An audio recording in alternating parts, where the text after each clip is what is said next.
Welcome to A Fine Time, The Nanny Revisited. This is a podcast about The Nanny, where we recap each episode and then discuss, sharing our own unique take on each episode. I'm Bernadette. And I'm Debbie. Today we're talking about episode 89, The Fifth Wheel. As usual, we'll start with a brief summary of the episode. Fran and Val convince Cece to go out with them for a girls' night after they learn that she has been flirting with Brighton online using screen names. While they're out, Val attracts a young man's attentions and she blows off their plans. When the three are about to go out again to celebrate not needing men, Val cancels because she got one. As Fran and Cece appear to agree that it's no more men for us, or I should say, more no men for us, Chandler, a theater owner, comes under the pretext of dropping off contracts. However, in reality, he's there to see Cece again and he asks her out to dinner. Like Val, Cece abandons the plans and goes off with Chandler. Val and Cece decide to go on a double date and invite Fran along. Niles convinces her to go, even though she'll be a fifth wheel. At dinner, oddity after oddity reminds Fran just how alone she is, resulting in her arriving back home at 8:15 at night after a horrible night out. She and Maxwell agree to practice being alone together. Meanwhile, Maxwell was very pleased with Dr. Miller helping Fran fight her obsession about getting married and thinks it is the perfect arrangement since no one could blame him. Only Sylvia does. Fran takes her mother to therapy to try to hypnotize her out of her obsession with marrying Fran off, only to have Dr. Miller comp the session after being unsuccessful. Bernadette, do you want to add anything? Nope. All right. Would you like to take us to scene 1 in the Fine Family Kitchen? Yes. So as you mentioned, we open up this episode in the Fine Family Kitchen. It's Sylvia and Fran. And Fran was like, oh, Mom, remember this? And she opens up her diary. June 17th. Dear Diary, my prom's tomorrow night, and still no word from David Soul. Hope I don't wind up with some loser. June 18th. Val and I decided not to get each other corsages. Right. At that time, though, Fran notices that Sylvia is eating butter right out of the tub. And Sylvia explains, it's the bread that puts the weight on. And then she explains she's on a new diet. Ice cream, no cone. Cheesecake, no crust. And then Fran picks up a stick, no Dove bar. Right. And anyway, Sylvia continues on like, sweetheart, what do you want with all these old diaries anyway? And Fran, again, is kind of picking up from last week where she's still, seeing the therapist. And she explains, well, actually, my therapist said that I should get to the root of the problems that plague me. So naturally, I came to see you. And Right. Sylvia's like, thanks. Don't even know what your problem is. Over 30, not married, she mumbles. Right. And then, although I'll say she mumbles it in her stage whisper. Oh, yeah. Yeah, definitely meant to be heard. And Fran says, her therapist is making her realize that she doesn't need to be married to feel good about herself.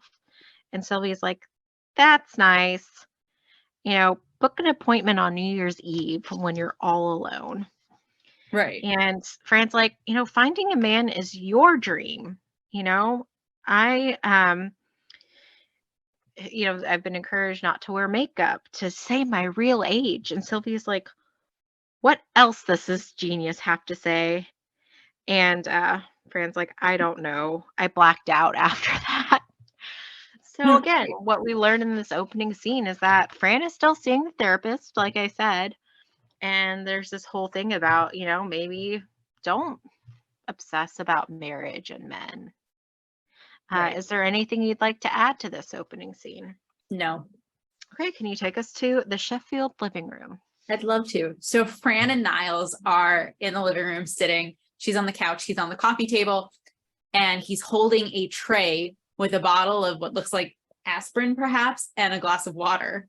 And we enter the scene in the middle of their conversation. He's saying to her, I can't believe that you told your mother that you're going to give up men. What did she do? And Fran's like, well, she tried to swallow a whole rotisserie chicken in her mouth like a python. And Niles was like, well, maybe you should have waited to tell her when she wasn't eating. And she's like, well, you try and catch lightning in a bottle. And in walks Maxwell looking for something. He's obviously looking for something, but he says to them, oh no, don't mind me. I just seem to have misplaced something I needed rather badly. And the two of them are like, oh, well, what does it look like? And Maxwell's like, well, it's a large, gray, overstuffed butler. I asked for this an hour ago. And he grabs the bottle of pills. You're fired. And Niles follows him towards his office. Oh, I'm sorry, sir. I should have been more attentive to my duty. I don't know how you put up with. And like Maxwell's gone and Niles changes like on a dime. Oh, bite me. Mm-hmm. And then Cece walks through the room and she's explaining how she has to hurry home and get on the internet because she's met the most fabulous man online. And they're like, Fran's like, well, what's his name? And Cece's like, oh, I don't know. We go by screen names. And like they're walking towards the door and down the stairs is coming Brighton. Cece's explaining, I don't know. We go by screen names. His is Porsche Puppy. And Brighton stops. You're good and plenty. Mm-hmm. And they're both like a little horrified. She like kind of sits down on the steps and she's like, I'm so embarrassed. The things I said, the things he said, you know, he's got quite a vocabulary for a 15-year-old. Mm-hmm. And Niles tells her to cheer up because you should be happy someone's still interested in those old floppy disks. And he like walks upstairs and leaves them. And so it's now just Fran and Cece, and Fran's like, oh, poor Miss Babcock. You must feel like the biggest loser in the world right now. Why don't you come out with me and Val tonight? We'll change all that. And Cece clearly going to say no. She's like, Nanny, fine. Give me one good reason I should go out with you. And Fran's like, because you just broke up with a guy that still sees a pediatrician. And Cece's like, yeah, okay. And she basically agrees to go because Fran did have a really good reason. Mm-hmm. Do you have anything you want to add? Nope. All right. Would you like to take us to the cigar bar? Yes. So we are at the cigar bar, and Val, Fran, and Cece are all smoking cigars. Val and Fran with more difficulty. They're coughing. Cece seems pretty experienced on this front. And again, we kind of catch them obviously in the middle of a conversation because Cece says, I've got one. You need a man to hook up speakers. I'm like, oh, Fran's like, yeah, that's good. That's a good one. And Val says, you know, I got it. Putting together bookshelves from Home Depot. And then Fran's like, yeah, helping with shopping and cooking, doing heavy laundry. And then she kind of looks at the other. I'm sorry, I just knew from Jewish men. Right. And then Cece was saying how coming here was a great idea. And she says to Fran, you're a lot smarter than you look. And Fran's like, well, I should hope so. And then Cece kind of points off to the distance and is like, look at these men over there staring at us smoke. It's not very feminine.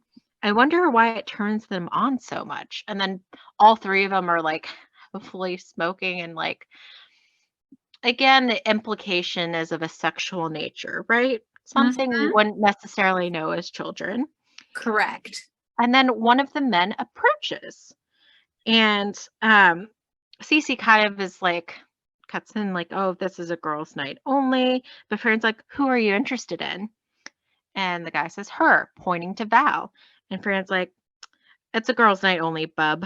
And he's like, oh, too bad. I saw you across the room, and I was going to, and Val cuts in, standing up, catch you later, to Fran and Cece. Right. And then so it's just Fran and Cece, and then Cece starts laughing, and Fran's like, what's so funny? And Cece's like, I just remembered something Porsche Puppy said. And that's the scene. Do you have anything you'd like to add to that? I do not. Okay, can you take us to the office? Sure. So Gracie's sitting in the office on the couch. Maxwell's at his desk. Niles comes in with a suitcase, or comes into the door with a suitcase. Excuse me, sir. I'm leaving now. As per your firing me, just save your apologies. I can take this abuse no longer. And Maxwell responds, just bring my bloody lunch in. Niles disappears for like half a second, pops back with a tray. Good to be back, sir. And so Maxwell asks, where's Miss Fine? And Niles explains that she's out with Miss Babcock, you know, our two single independent women. When you sent Miss Fine to therapy, you never thought about how it would affect me. Miss Babcock should be here. She's my home entertainment center. And poor Gracie gets up and asks Niles for a drink. And he says, happy hour doesn't start till you go home. See, it just doesn't work with her. Mm-hmm. And Maxwell, you know, doubles down on this is all fine, saying like, stop complaining. Miss Fine giving up men is a godsend. And Niles is like, but sir, you're a man, despite the way you dribble a ball and those bat beads you like so much. Mm-hmm. And Max is like, no, this is not about me. Miss Fine giving up her urge to be in a relationship is the best thing for her. No more rushing into romances. No more getting her poor heart broken. And Niles is like, no more nudging you to make a commitment. And he's like, yeah, I know. Isn't it wonderful? And the best part is, it's all the doctor's idea. There's no way I could be blamed for this. Mm-hmm. And in one of those instances of perfect comic timing, in rushes Sylvia, pointing her finger angrily at Maxwell, saying, I blame you for this. Mm-hmm. And she explains, I don't know who the bigger nut is. That shrink for telling her she doesn't need to get married, or you for paying for it. Tell her you can't afford it, that you're broke. And Niles is like, she'd never believe that. He's worth millions. And like, you can sort of see the gears working in Sylvia's brain. And she's like, well, have you ever thought of investing in a bagel nosh in Boca? I know a couple that could run it for you. And Maxwell like totally ignores that. And he's like, look, Sylvia, your daughter has reevaluated her goals in life and we're just going to have to support her. And Sylvia's like, why? She doesn't support my goals that she get married, have children, see her picture in this frame. She's picking up a frame from Maxwell's desk. And he's like, that's my family. And she's like, hello. And then she like kind of drifts a little bit towards the tray with the sandwich. And she's like, I'm so upset. I don't know whether this is Munster or Jack. And Maxwell's totally ignoring her with the food, but he says, Sylvia, listen, you're going to have to give your daughter room to grow or you're going to risk alienating her. And Sylvia thoughtfully says, how could I be so stupid? She picks up half the sandwich. This is cheddar with port wine marbling. Mm-hmm. And that's the scene. Yep. Would you like to take us to the living room? Yes. So in the area of the living room where it's kind of like going to the hallway, kind of going to the bathroom, there's the mirror. And we see that Fran and Cece are both looking to the mirror. Cece's like on a step higher, so she's like towering over Fran. And Cece's like, okay, one question, little Betty. Do you think this leather jacket is a little too come hither for a gay club? And Fran's like, well, personally, I have problems with tall blonde Aryans in leather jackets.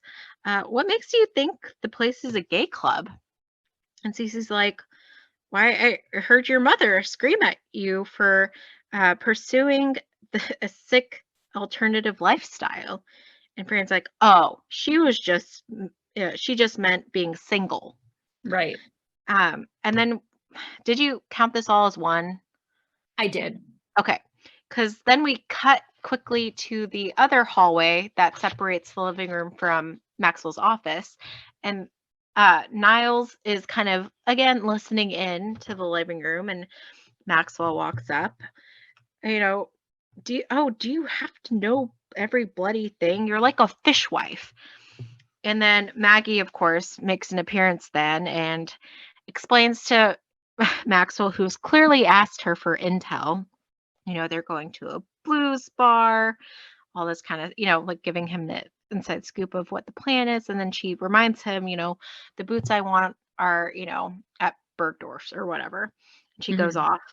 And Niles is like, oh, well, if we change our hair appointments to the same day, we can talk underneath the dryers, essentially pointing out that, Maxwell too is nosy. Correct. Maxwell too is a fishwife. Exactly. So then we cut back to the living room where Cece and Fran again are finishing getting ready, and Cece's like, okay, no purse. Fran's like, me too. And then they start walking towards the door, but then Fran turns around. She's like, oh, just one thing. And, oh, I can't really live without this.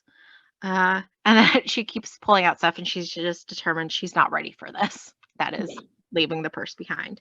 At exactly. that time, Val comes to the door, and she explains that she can't go to their no men's thing because she got a man, and she pulls that guy who approached her at the cigar bar.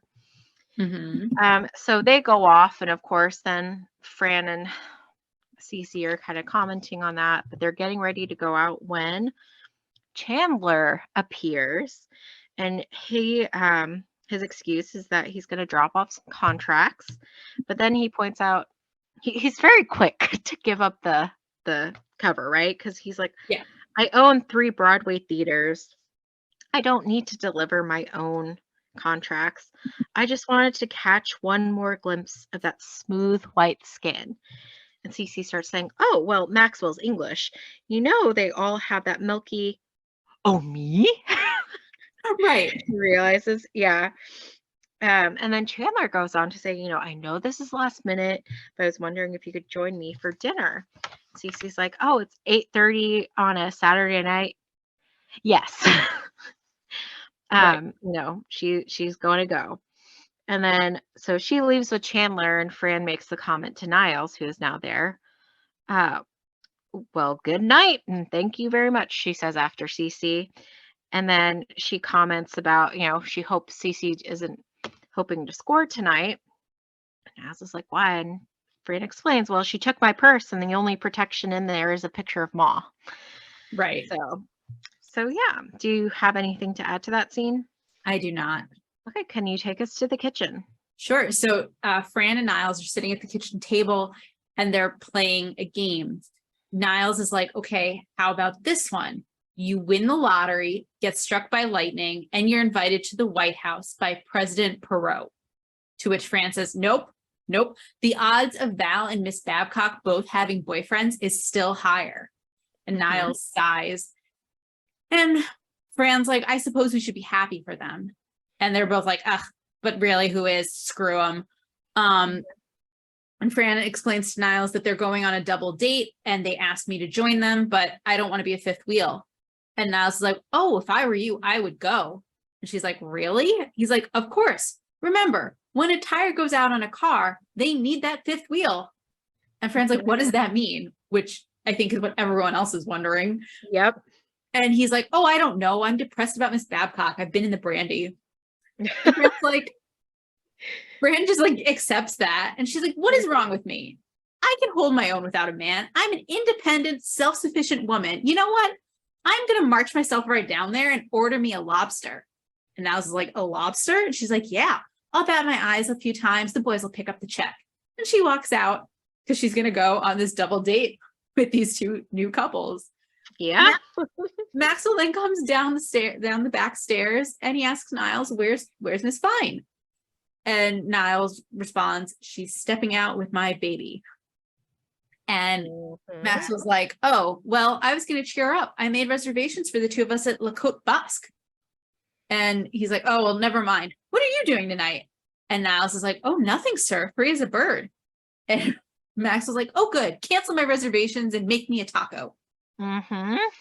Which needless to say is not where Niles thought that conversation was going. Nope. You have anything you want to add? No, I do not. All right, please take us to the disastrous double date. Yes, so we are at the restaurant, and Val and her date, and Chandler and Cece are already there. Do we ever get a name for the guy? No, Okay. in my head, his name is Pete Kavanaugh because that's who that actor played on Dharma and Greg. Okay.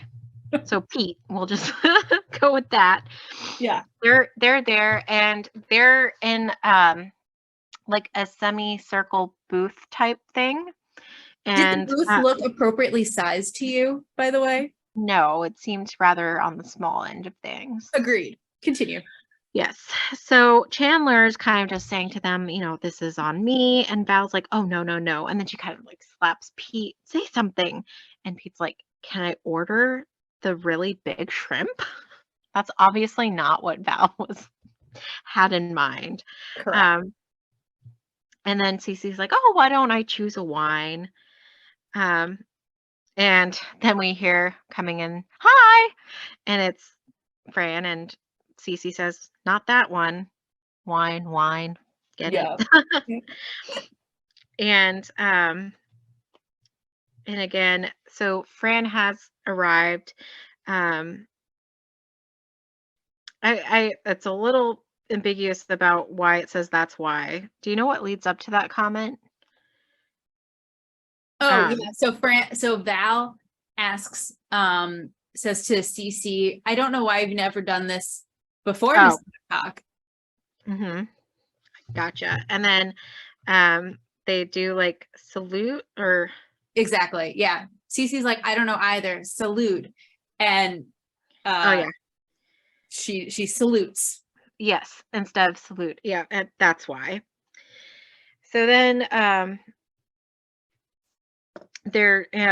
someone makes a comment about how good the garlic toast is, and just so that we can picture this, in the semicircular booth, on one end of the semicircle, we have Pete, Val, Cece, Chandler, and then Fran's on the other end.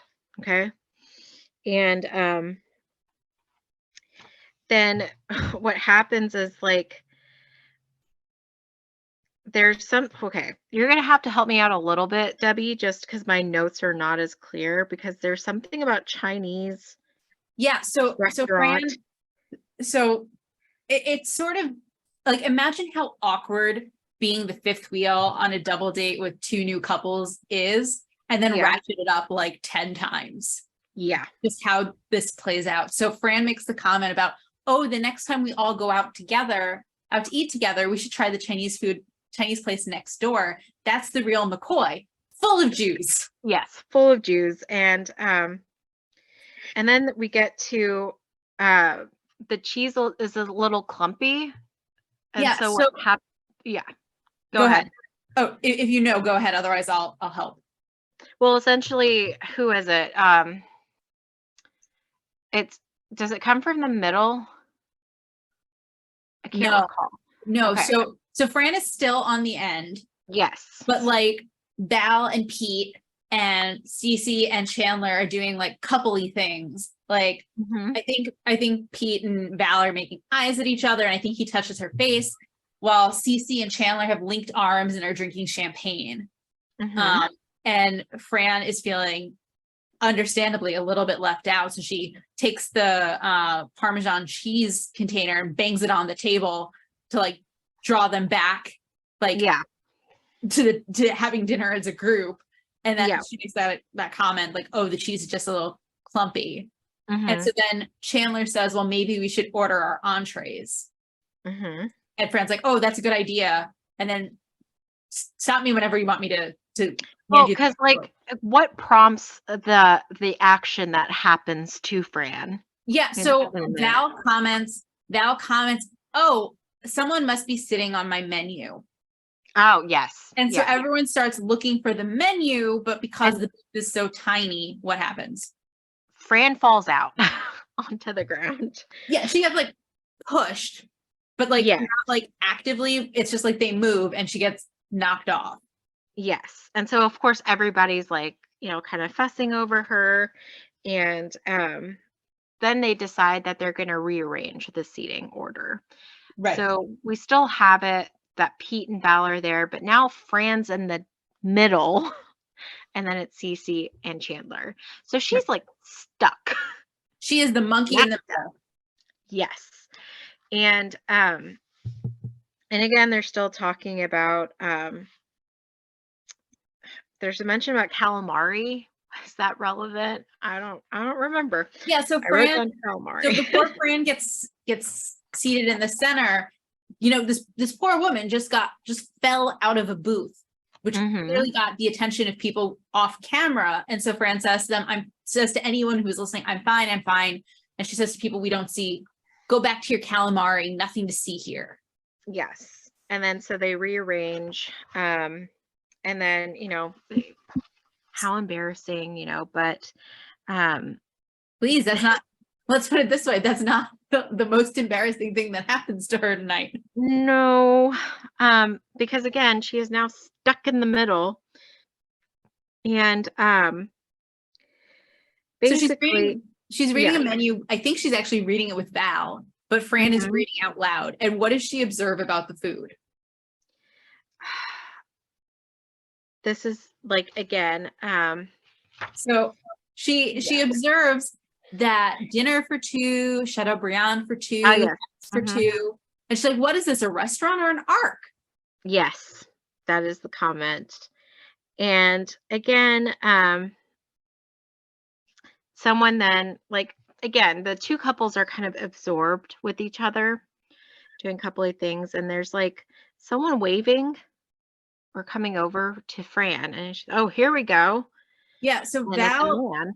Yeah. Val comments to Fran that, I think that guy's flirting with you. Look, he's Hmm. waving, he's pointing, and Fran's like, Hmm. I don't care. Why does a Hmm. man think just because a woman is alone that she instantly wants a companion? Oh, here we go. Here we go. And Hmm. what does the guy say to her? The candle behind you. I think your hair is on fire. And Correct. sure enough, yes, it is. They quickly try to put it out. Um, and again, she's still there though, and the two couples start making out. And it's like Yeah. really awkward. Yeah. And, she's like whistling and like trying to do all this stuff. And then there's a comment about, how the maximum capacity is 140 for the restaurant. Yeah. Do you know what that is attached to, if that's relevant?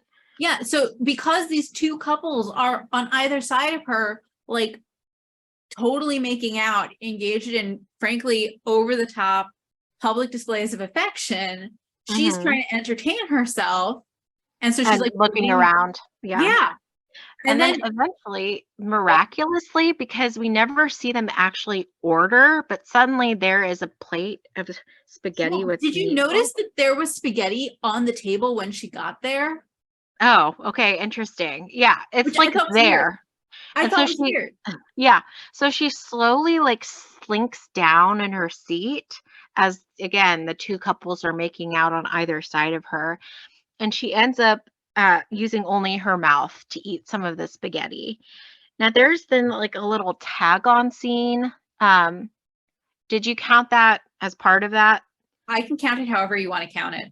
Okay, it's so quick. I can just quickly tag it on here, Shoot. but basically, it's time. They're still at the restaurant, but it's time to dance.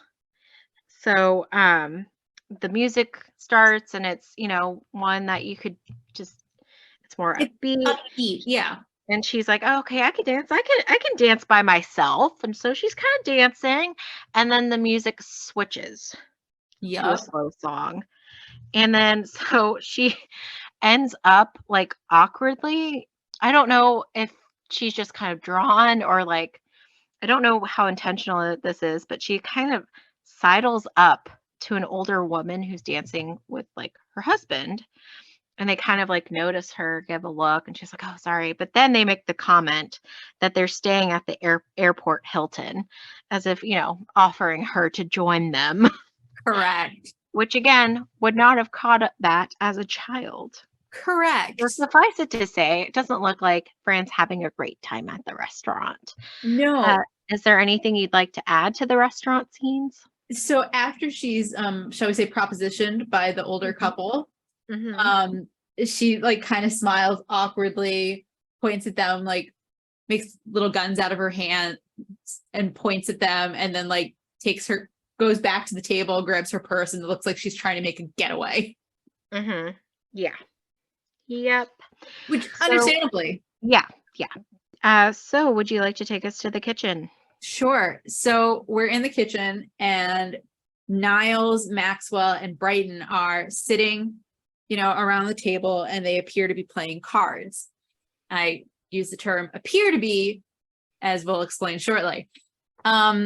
So Niles is asking, what do we really know about this Chandler fellow Miss Babcock's so fond of anyway? And Maxwell's response, totally a non sequitur, is, where did that psychiatrist get his degree? That's what I'd like to know. And Brighton, places his cards down and says, gin. The two grown-ups slide their cards over to him, and Brighton starts dealing again. And Maxwell continues, I mean, what kind of imbecile encourages a single woman to go out with two couples like some kind of fifth wheel? And Niles like, yes, it's madness, sir. And Maxwell continues, I sent her to that therapist to stop this dating lunacy and get her to spend more time here with me, the children, you know? And Brighton is like, yeah, gin. And he like tosses his cards, like, and it's clear he's not actually getting gin. He's just taking advantage of the distraction. Correct. And so, you know, Maxwell tells him that, you know, it's time to go to bed now. And Brian's like, okay, well, here's what you guys owe me, and slides over the like pad of paper that he'd been keeping score on. And Niles is like, wow, he's a good card player. And Max is like, yeah, he learned it from me. Well, good night, sir, says Niles. And Max was like, yeah, good night. Oh, Niles, I was thinking, tomorrow's Saturday. Do you have any plans? And having been burned earlier, Niles is like, why?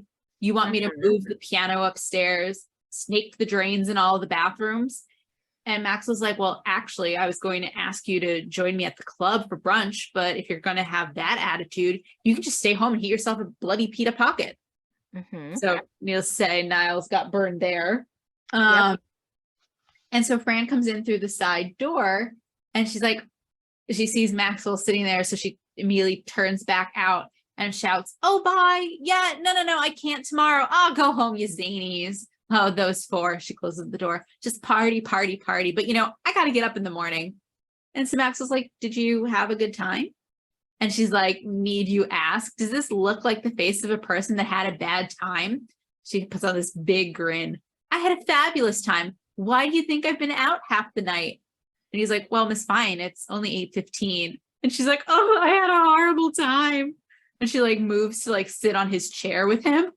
And he's like, oh, Miss Fine, there. You know, it's a very brave thing you just did. Just after Sarah died, when I had to venture out on my own for the first time, just me and my butler and my chauffeur.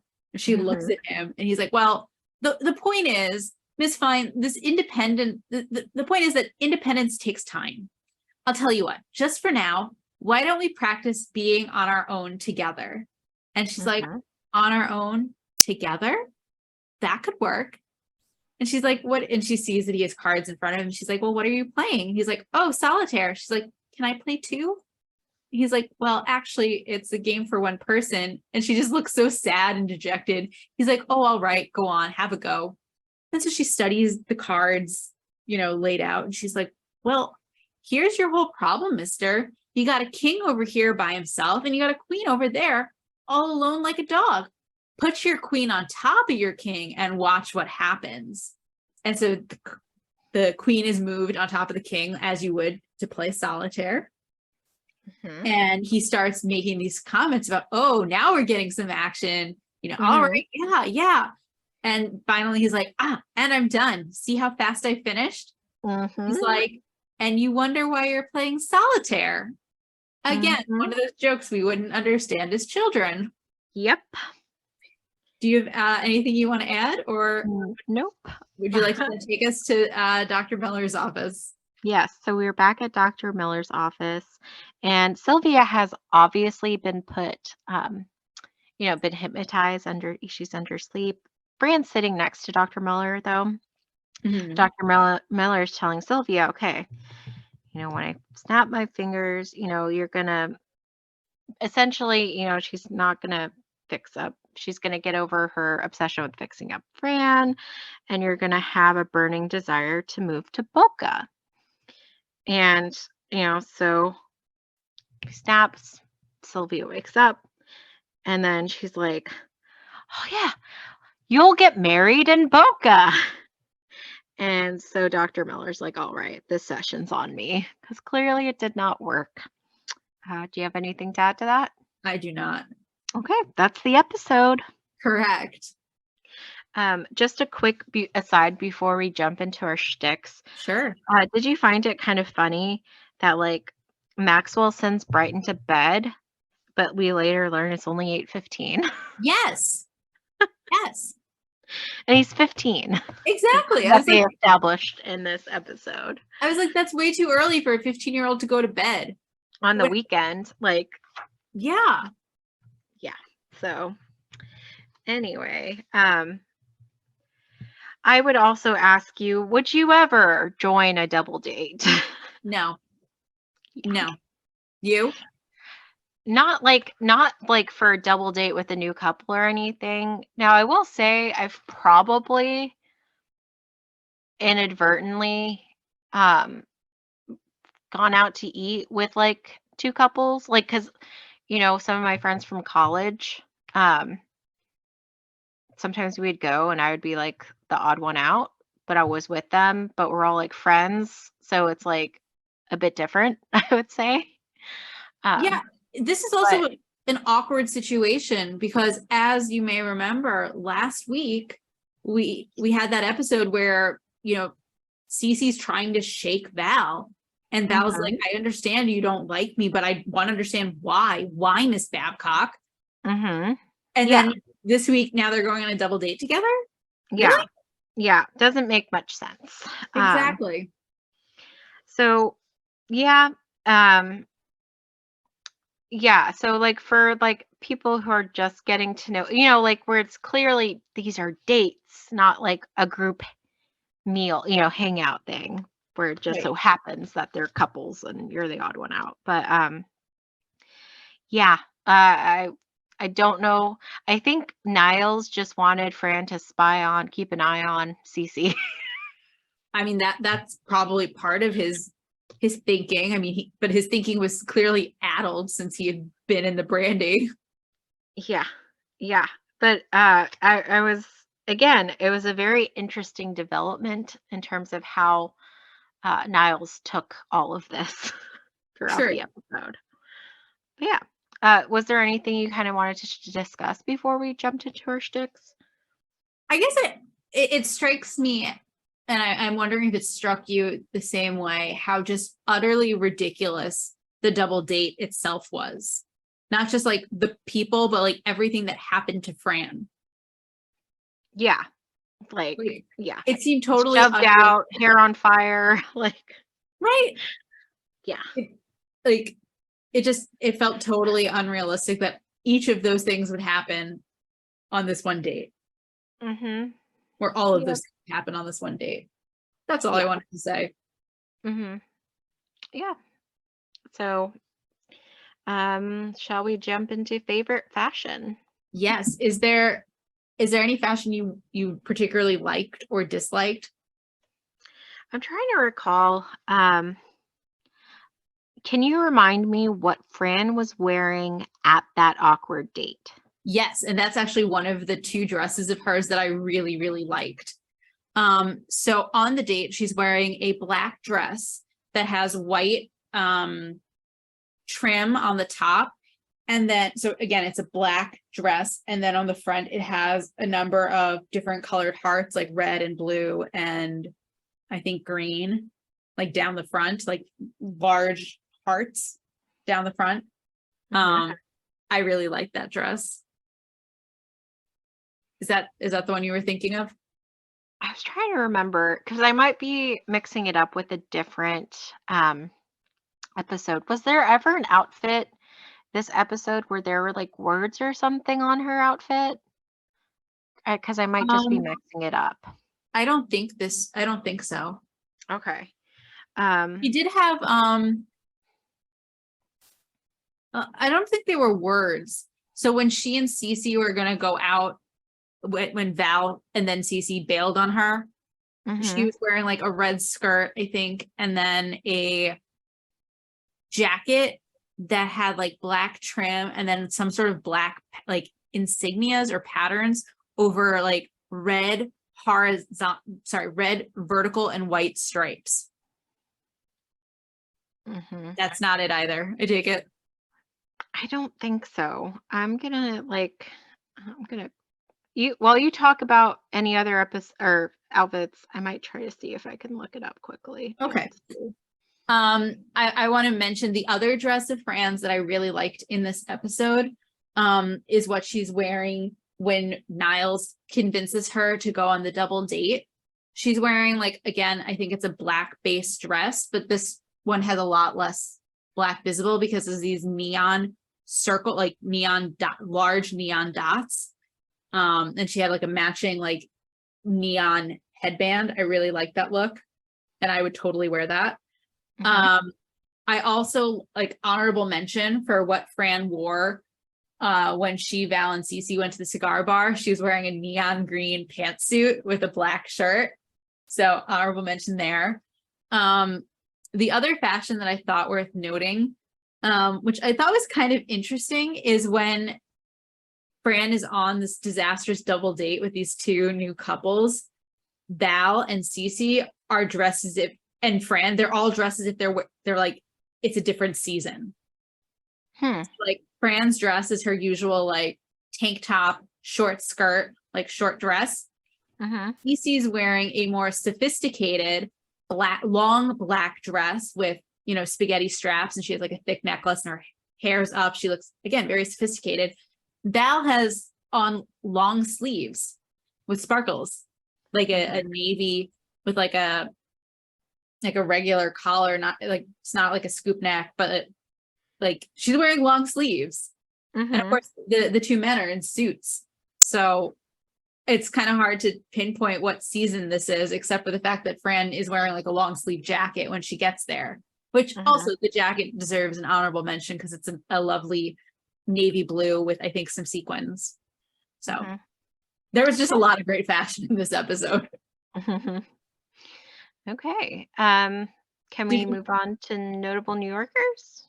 Did you figure out what you were thinking? Okay. I didn't. Then yes, we absolutely can move to notable New Yorkers. Okay. I don't know if we've talked about Dove bars before. We have, I think, but just in case we didn't, Dove Bar is an ice cream bar created in 1956 in Chicago by Leo Stefanos at Dove Candies and Ice Cream. It typically has ice cream coated in chocolate. That's according to our friends at Wikipedia. Yeah, I wasn't sure with the screen names if they were referencing something beyond what the obvious is or not. Did you have a sense one way or the other? I did not. Okay, because obviously Porsche is a type of car, and his was Porsche Puppy?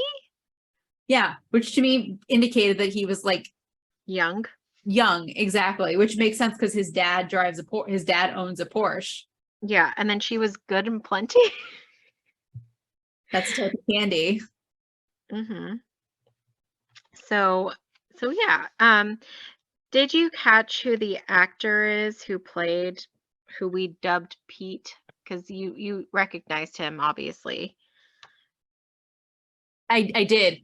His name is Joel Murray. He's an actor, writer, and director who has appeared in over 250 sitcom episodes. And as I noted, in my mind, he's best known for his role as Pete Kavanaugh in Dharma and Greg. That's according to our friends at imdb.com. We've talked about Boca a bunch. Let's see here. Can I chime in? Yep. David Soul. Is that's an actual separate? An American-British singer and actor known for his role in Starsky and Hutch, the television series. That's according to our friends at Wikipedia. Yeah, I had just assumed it was like a character they made up for, like at her school, but good catch. Thank you. Bergdorf's is a luxury department store founded in 1899 by Herman Bergdorf, and it's based in Midtown Manhattan. That's according to our friends at Wikipedia. La Côte Basque was a New York City restaurant. It opened in the late 1950s and closed in March 2004. It is described by the New York Times as, and I quote, a former high society temple of French cuisine. And that's according to our friends at Wikipedia. And before that, whenever they're talking about how likely it is, they say, invited to the White House by President Perot. Again, I'm assuming they are referring to Ross Perot. Correct. Who was not the president. Correct. He ran as a third party. His actual name is H. Ross Perot. He ran as a third party candidate in 1992 and 1996. He did not win. Bill Clinton did in both of those elections. Yeah. Did you pick up on who played Chandler? I did.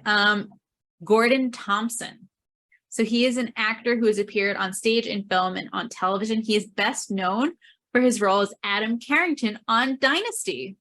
And that's according to our friends at IMDb, which is funny because last week we had those fantasies, that Fran's fantasy based on Dynasty. Mm-hmm. That's, yeah. So there's a phrase, the real McCoy. Did you look that up or no? Yeah, it's an idiom meaning the real thing. It's possibly a corruption of the Scottish expression, the real McKay. And that's according to our friends at Wikipedia. Mm-hmm. There's a lot of different cheeses throughout. Oh, I admittedly did not. Yeah, again, we can go. Now, the music that's played at the restaurant. Yep. One is by the, I don't know how to pronounce this. Do you know how to pronounce the band name? I think it's Eurythmics. Yeah. And it's Would I Lie to You? Right. And then that transitions into Gloria Estefan's Anything for You. Correct. Yeah. So there's Pita Pocket. Pizza Pocket. No, never mind. I didn't look it up, but never mind. Solitaire. It's a card game typically played by one person. Mm-hmm. Did you have any others? I do not. Because I feel like it was kind of not a lot in this particular episode. There really weren't. The episode was too focused on Fran being miserable on this double date. Yeah. So then are we ready for Yiddish Cop? We are. I'm going to start with where you think I'm going to start. Lobster is not kosher. Not that she ordered lobster, but it's not kosher. The comment about, actually, I take it back. I realize I do have one other notable New Yorker, but I accidentally stuck it under Yiddish Cop. So sorry, guys. Sorry for the mental whiplash. Steve Posner is the guy who is dancing in the restaurant who invited Fran to join them at the airport Hilton. He was actually the dialogue coach for The Nanny, and he's appeared in previous episodes of The Nanny, including season 1, The Show Must Go On. He was one of the fathers. In season 3, he was the photographer in Your Feet's Too Big, and tiny minor future fun. He will appear in the episode The Heather Biblos Story as a stage manager, and a card dealer in the episode I'm Pregnant in season 6. And that's according to our friends at imdb.com. Back to Yiddish Cop, where Fran comments about, what is this, a restaurant or an ark? That's a reference to Noah's Ark, which is a biblical story in which Noah, God was going to flood the earth to punish, sinners. And Noah built an ark and took 2 of each animal to keep them from, being drowned. All right, so we did that. And then obviously there's the reference where Fran's like, oh, next time we go out to eat, we should go to the Chinese place next door. It's the real McCoy, full of Jews. And so I resurrected my notes about Jews and Chinese food. So according to an NPR interview, Jews eating in Chinese restaurants actually dates back to at least 1899, when the American Jewish Journal criticized Jews for eating at non-kosher restaurants. I've said this before, and I will probably say this again. As a Jewish New Yorker, I grew up eating Chinese food, and not just on Christmas. There are a number of different reasons why Jews and Chinese food go together. First off, there is the whole Jews and Chinese food. Chinese restaurants were open on Christmas Eve and Christmas, and Jews and Chinese immigrants lived near each other in New York City, and both groups felt kind of left out because we don't celebrate Christmas. As noted by the Museum of Food and Drink, Supreme Court Justice Elena Kagan said to then Senator, I guess again Senator Graham, that when she was asked where she was on Christmas, she said, like all Jews, I was probably at a Chinese restaurant. But stepping away from Christmas and Chinese food, another reason that Jews and Chinese food gravitate together is that in Chinese food, there's no mixing of meat and dairy, which is one of the major rules of kashrut. And things tend to become very small in Chinese food. So that way, even if there was a form of treif, so something that's categorically not a kosher food, it would be so small so as not to be a violation of kashrut. So yeah. Nice. Did I miss anything? So I was curious about her comment about, when they're in the cigar bar and she's saying, helping with the shopping and cooking, doing heavy laundry. Oh, I'm sorry. I just knew from like Jewish men. Yeah. Yeah. That tracks. Okay. That tracks. I can't point you to a source to support that, but that typically tracks. I mean, there are a lot of stereotypes about Jewish men, like they're not very tall, they're not very athletic. They like to be at home, whether that's at home with mom or at home with their own family. Yeah. Okay. Are we ready for 90s nostalgia? I'll just say one other thing. I'm actually surprised you didn't ask about Fran's comment to Cece, where Cece asked, "Is this leather jacket to come hither for a gay bar?" And Fran's like, "Well, I personally have an issue with tall blonde Aryans and leather jackets." Pretty sure that's a reference to Nazis. Yeah, that's what I figured. Yeah. Like that's the obvious connection. Yeah. Yeah. Okay. 90s nostalgia. Excellent. Yes. So obviously when Niles makes the cutting remark to Cece about her floppy disks. Yup. Floppy disks, yeah, that takes me back. Yeah, exactly.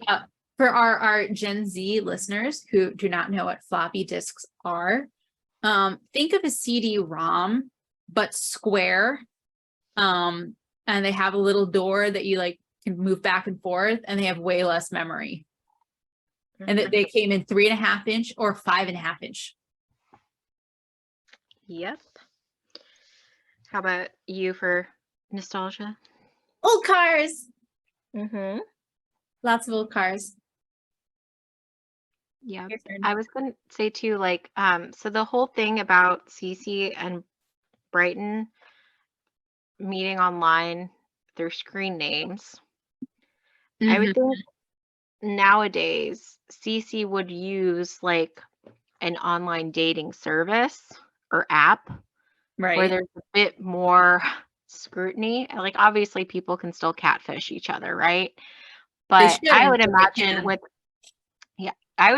with her like wealth and stuff like that, she'd probably invest in actually like one of the higher end services. Or hiring a matchmaker. Yeah, which would eliminate then the likelihood of interacting with Brighton. Yeah. Although again, you can't totally account for catfishing. So true. Yeah, I had that on my list too, that they were communicating via screen names. Yep. Do you have anything else? No, those are the things I jotted down. Do you have anything else? I don't believe so. All right. So we don't get to add to our newest shtick. We don't get to add to any kiss count. So I think we're up to future fun. Yes. All right. Because you made a point of noting that Fran saw Dr. Miller again, I'll point out that she continues seeing Dr. Miller professionally. He will be in 7 more episodes, both in through season 4 and 5. She ultimately stops seeing him after a major breakthrough with Maxwell, getting him to call her Fran when they're alone. So there's that. We never see Pete again. So things did not work out with Val and Pete. On the other hand, next week, Cece and Chandler will still be together at the beginning of the episode. Huh.